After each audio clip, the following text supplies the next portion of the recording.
अस्सलाम वालेकुम। I am pharmacist Maimoona. आज मैं आपको बताने जा रही हूँ फ्लैजल सिरप के बारे में। कुछ लोग अपने बच्चों को फ्लैजल सिरप के साथ एंटामिज़ोल सिरप भी देते हैं। क्या ये दुरुस्त है? फ्लैजल सिरप के इस्तेमाल, डोज और साइड इफ़ेक्ट्स जानेंगे आप इस वीडियो में।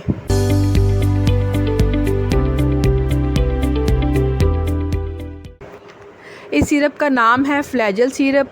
जाना पहचाना सिरप है, हर कोई इस सिरप से वाकिफ़ है। इस सिरप में एक्टिव इंग्रेडिएंट मेट्रोनिडाज़ोल मौजूद है।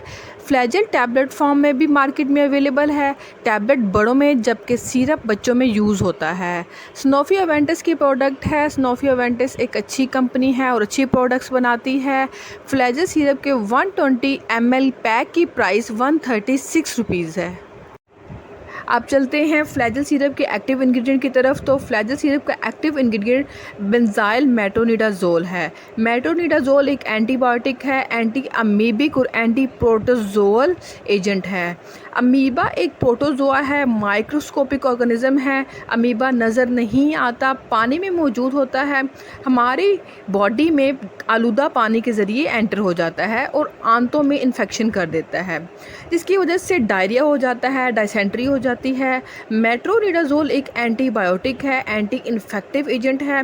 बैक्टीरिया को, अमीबा और प्रोटोजोआ को किल कर देता है, इसके डीएनए को डिस्ट्रॉय कर देता है, जिसकी वजह से इन्फेक्शन कम हो जाती है और डायरिया से रिलीफ मिल जाता है। अब चलते हैं फ्लैजल सिरप के यूज़ेस की तरफ। तो सबसे मेजर यूज़ फ्लैजल सिरप का अमीबिक डायसेंट्री में यूज़ है, यानी जिसमें हमें अमीबा की इन्फेक्शन हो जाती है, आंतों में इन्फेक्शन हो जाती है, बच्चों को सीवियर डायरिया हो जाता है, लूज़ मोशन आते हैं, पेट में मरोड़ होता है, दर्द होता है, उल्टी मतली की कैफियत होती है, कुछ बच्चों को फ़ीवर भी हो जाता है, कमज़ोरी और सर दर्द होती है। तो इस कंडीशन में फ्लैजल सिरप को यूज़ किया जाता है।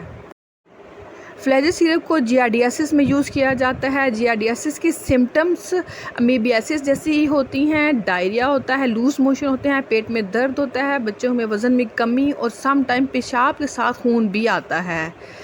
फ्लैजल सिरप को अल्सरेटिव जिंजिवाइटिस में यूज़ किया जाता है। अल्सरेटिव जिंजिवाइटिस मसूड़ों की इन्फेक्शन है, जिसमें मसूड़ों में इन्फेक्शन हो जाती है, मसूड़ों में एब्सेस हो जाता है, दर्द होती है, खून आता है और पस भी बन जाती है। फ्लैजल सिरप को ख़वातीन में गायनेकोलॉजिकल इन्फेक्शन, यूरिनरी इन्फेक्शन और विजाइनल इन्फेक्शन के ट्रीटमेंट के लिए यूज़ किया जाता है और मोस्टली ख़वातीन में फ्लैजल को टैबलेट फॉर्म में यूज़ करवाया जाता है। अगर आपके मैदे में इन्फेक्शन हो गई है या मैदे में अल्सर हो गया है तो फ्लैजल की टैबलेट्स को दूसरी मेडिसिन्स, एंटासिड्स और मैदे से रिलेटेड मेडिसिन के साथ कंबाइन करके यूज़ करवाया जाता है। अगर आंतों की इन्फेक्शन को वक्त पर ट्रीट ना किया जाए तो अमीबा और बैक्टीरिया ब्लड में शामिल हो जाते हैं और दूसरे ऑर्गन्स जैसे कि लिवर और लंग्स को अटैक करते हैं, इन्फेक्ट करते हैं। तो इस सूरत में इन्फेक्शन आपकी पूरी बॉडी में फैल सकती है। ऐसी सूरत में भी फ्लैजल के सिरप और टैबलेट को यूज़ करवाया जाता है। अब चलते हैं फ्लैजल सिरप की डोज़ की तरफ। तो फ्लैजल एक प्रिस्क्रिप्शन ओनली मेडिसिन है, यानी कि आप इसको प्रिस्क्रिप्शन के बगैर यूज़ नहीं कर सकते, सेल्फ मेडिकेशन नहीं कर सकते। डोज़ और दौरानिए का तयन बीमारी की कंडीशन को देखकर किया जाता है। बच्चों में मामूली डायरिया की सूरत में डॉक्टर 1 टीस्पून सुबह, दोपहर, शाम दिन में 3 दफ़ा एडवाइस करते हैं और 5 से 7 दिन इस सिरप का इस्तेमाल करवाया जाता है। लेकिन मुख्तलिफ़ कंडीशंस में इसकी डोज़ डिफरेंट है। खुद से इस सिरप का इस्तेमाल ना करें, सेल्फ मेडिकेशन से गुरेज करें, क्योंकि ये सिरप एक सस्पेंशन है, इसमें मेडिसिन के पार्टिकल सस्पेंडेड होते हैं और ज़्यादा देर अगर सिरप पड़ा रहे तो उसके पार्टिकल्स नीचे बैठ जाते हैं। इसलिए इस सिरप को इस्तेमाल करने से पहले अच्छी तरह शेक ज़रूर करें ताकि पार्टिकल्स पूरे सिरप में डिस्ट्रीब्यूट हो जाएं। अब चलते हैं फ्लैजल सिरप के साइड इफ़ेक्ट्स की तरफ। तो फ्लैजल सिरप के यूज़ की वजह से मुंह का जायका चेंज हो जाता है, मेटालिक टेस्ट हो सकता है। फ्लैजल सिरप के यूज़ से डायरिया ठीक होने के बाद बच्चों को कॉन्स्टिपेशन की शिकायत हो सकती है।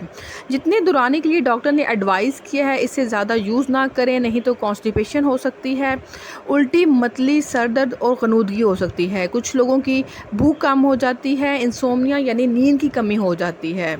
जो लोग मेट्रोनिडाज़ोल से एलर्जिक होते हैं इनको एलर्जी हो सकती है। और यूरिन का कलर डार्क हो सकता है, डार्क येलोइश कलर हो सकता है। और अगर आप या आपका बच्चा फ्लैजेल सिरप का यूज़ कर रहा है तो डार्क यूरिन से डरना नहीं है। जैसे ही मेडिसिन ख़त्म होगी तो यूरिन का कलर भी क्लियर हो जाएगा। अब चलते हैं प्रिकॉशंस की तरफ। तो सिरप की ओवरडोज नहीं करनी है। 1 चम्मच का मतलब है 5 ml 1 टीस्पून। तो रिकमेंडेड डोज से ज़्यादा नहीं करना, क्योंकि ओवरडोज करेंगे जिसकी वजह से साइड इफ़ेक्ट्स हो सकते हैं। प्रेगनेंसी और लैक्टेशन में इसके इस्तेमाल से इज्तनाब करें। जिगर के मरीज़ इस सिरप को डॉक्टर के मशवरे के बिना इस्तेमाल ना करें। कुछ लोग फ्लैजल और एंटामिज़ोल सिरप दोनों इस्तेमाल कर रहे होते हैं, जिसकी वजह से मेट्रोनिडाज़ोल की ओवरडोज हो जाती है, क्योंकि मेट्रोनिडाज़ोल फ्लैजल में भी मौजूद है और एंटामिज़ोल में भी एक दूसरी मेडिसिन के साथ कंबाइन करके मेट्रोनिडाज़ोल को ऐड किया गया है, जिसकी वजह से बच्चों में साइड इफ़ेक्ट्स के चांसेस बढ़ जाते हैं। आप फ्लैजल यूज़ करें या एंटामिज़ोल यूज़ करें और डॉक्टर की हदायत के मुताबिक इस्तेमाल करें, और इनको दोनों को इकट्ठा खुद से लेने की कोशिश ना करें, इससे इज्तनाब करें। ये थी आज की वीडियो। उम्मीद है आपको पसंद आई होगी। अगर आपको मेरी वीडियो पसंद आई है तो मेरी वीडियो को लाइक करें, शेयर करें। अगर आप कोई क्वेश्चन करना चाहते हैं तो कमेंट करें। इंशाल्लाह नेक्स्ट वीडियो में नई मेडिसिन के साथ फिर हाज़िर होंगी। तब तक के लिए अल्लाह हाफ़िज़।